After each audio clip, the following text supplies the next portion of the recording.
One resident describes her horrifying experience when she first realized that barbecue won't start. You have your meat all marinated and you're ready to turn on the barbecue.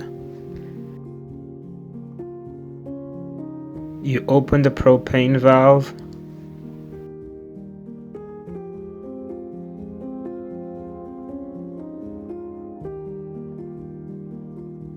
And when you try to light the barbecue with the ignition button, nothing happens.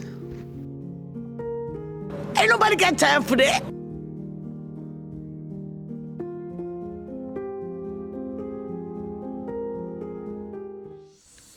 I'm glad to tell you there's an easy fix. There are holes at both sides of the barbecue where you'll insert a lighter or match and then switch on the knob at the front of the barbecue. I said, oh Lord Jesus, it's a fire. You can now use your grill the same way you always use it.